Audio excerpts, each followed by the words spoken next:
Halo sahabat Injo Film, kali ini kita akan menyajikan tentang seorang pemimpin dari sekte pengemis yang merupakan pria heroik yang dihormati. Namun karena dituduh sebagai seorang dari bangsa hitam, ia mulai dikucilkan teman dan sekutunya. Tanpa berlama-lama, langsung saja simak alur film Sakura.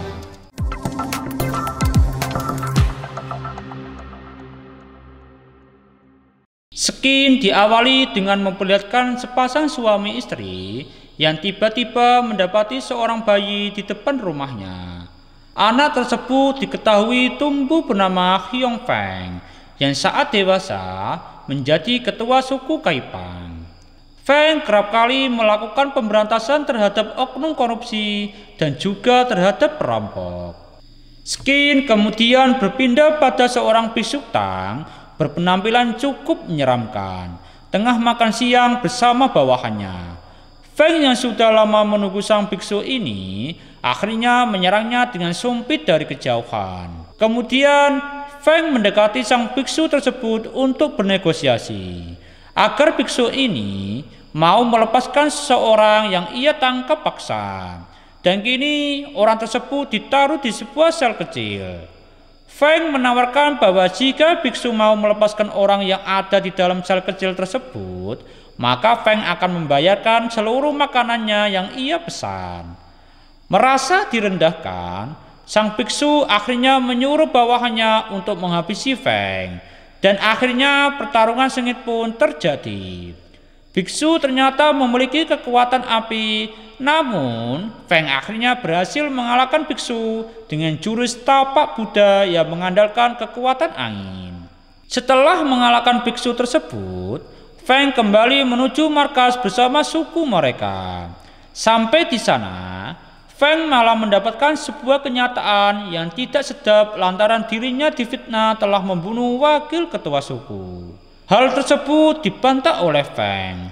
Namun ketua Kaipang yang lainnya mempercayai bahwa Feng telah membunuh wakilnya karena terdapat bukti yang cukup kuat, yakni sebuah surat. Surat tersebut ditulis oleh wakil ketua semasa hidup yang berisi tentang fakta bahwa Feng bukanlah orang asli suku Kaipang, melainkan suku Khitan, musuh bebuyutan mereka. Terjadilah percekcokan antara yang pro dan kontra.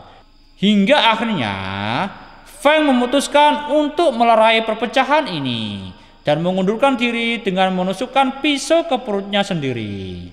Ia pun mundur dari jabatannya secara terhormat. Ia kemudian pulang untuk menemui ayahnya. Namun ketika sampai di rumah, Feng mendapati ayahnya sudah tidak berdaya dan akhirnya meninggal dunia. Ia pun bersedih hati karena merasa tidak ada tempatnya untuk bercerita. Dua warga yang melihat Feng memegangi tubuh ayahnya menduga bahwa Feng telah membunuh ayahnya tersebut. Padahal tidak. Feng akhirnya menuju ke kuil untuk menemui gurunya agar diberi pencerahan. Namun lagi-lagi nasib buruk menimpa Feng. Gurunya mati terbunuh saat Feng tiba menemuinya. Seorang penjaga kuil melihat Feng dengan jenazah gurunya, dan lagi-lagi Feng dituduh membunuh untuk ketiga kalinya. Ia pun akhirnya diserang oleh penjaga kuil, dan pertarungan pun tidak dapat terhindarkan. Di waktu yang sama, seorang pencuri kitab Shaolin bernasib apes karena ia dipergoki oleh Feng yang tengah dikejar-kejar penjaga kuil. Feng kemudian berhasil menangkap pencuri tersebut. Feng akhirnya terkepung juga oleh penjaga kuil bersama dengan pencuri.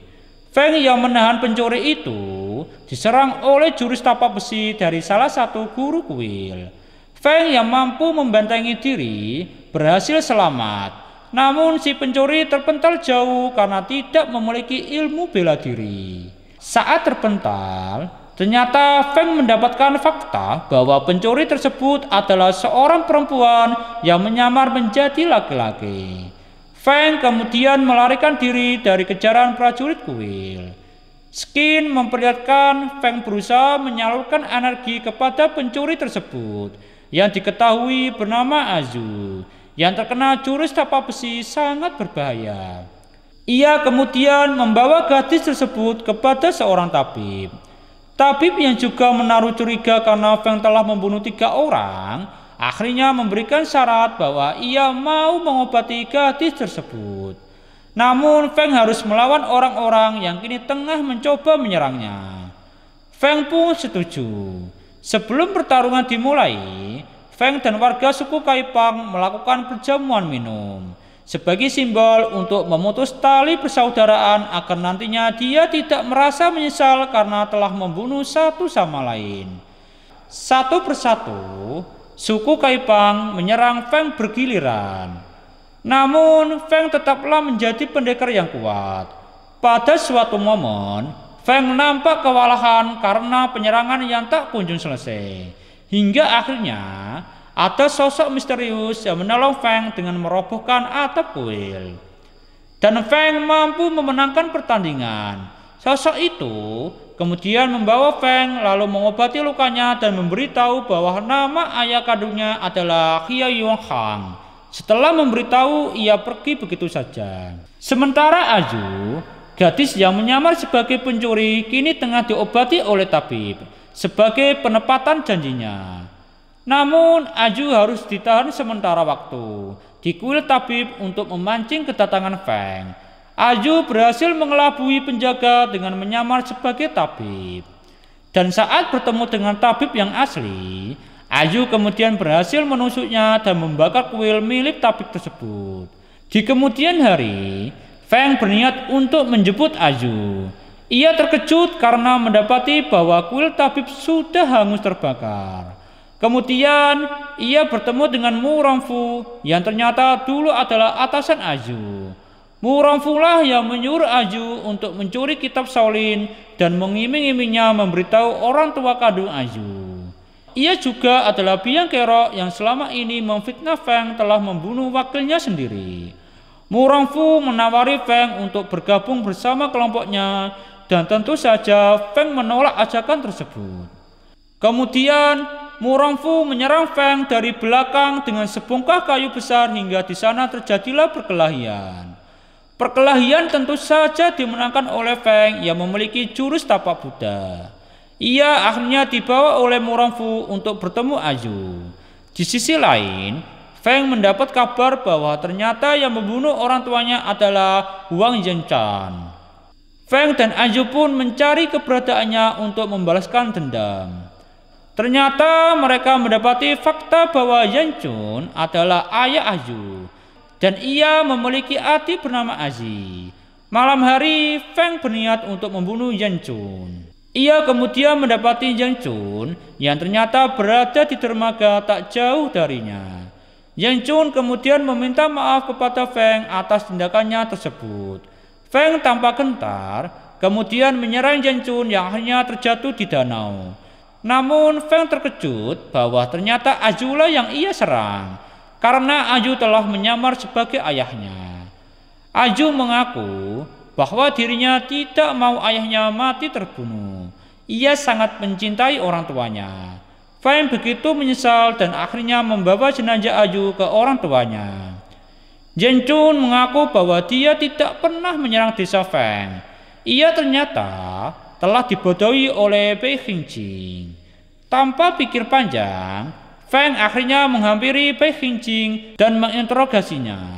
Bai Qingqing pun mengaku kalau selama ini dialah yang membuat kekacauan, memfitnah Feng dan menjalin kerjasama dengan Mu Rongfu. Mu Rongfu kemudian muncul dan menyerang Feng. Mereka pun akhirnya bertanding secara sengit. Di tengah pertarungan, Feng mendapati fakta bahwa para ketua Kaipang telah terbunuh dengan cara digantung oleh Mu Rongfu. Feng akhirnya merasa sangat marah dan mulai menyerang Mu Rongfu kembali dengan jurus tapak Buddha yang ia miliki. Ternyata jurus itu tidak mampu melebihi jurus yang dimiliki Mu Rongfu. Ia kemudian mengingat pesan gurunya saat dirinya merasa akan kalah. Namun kemudian ia berhasil bangkit kembali dan mampu mengalahkan Mu Rongfu. Penduduk Kaipang yang menyaksikan pun akhirnya tersadar bahwa Feng selama ini telah difitnah. Skin beralih pada Mu Rongfu yang berhasil diselamatkan oleh ayahnya yang bernama Mu Rongfu. Ayahnya ternyata masih hidup dan memilih bertapa 30 tahun untuk menunggu kebangkitan kerajaannya kembali oleh Mu Rongfu. Ternyata pada masa silam Mu Rongfu adalah musuh ayah kandung Feng yang bernama Yunhan. Ternyata Yunhan juga masih hidup dan ialah yang membantu Feng saat di kuil dan bertanggung jawab atas kematian guru Feng serta orang tua angkat Feng. Yunhan dan Mu Rongfu akhirnya bertemu kembali pada akhir Skin dan film pun selesai.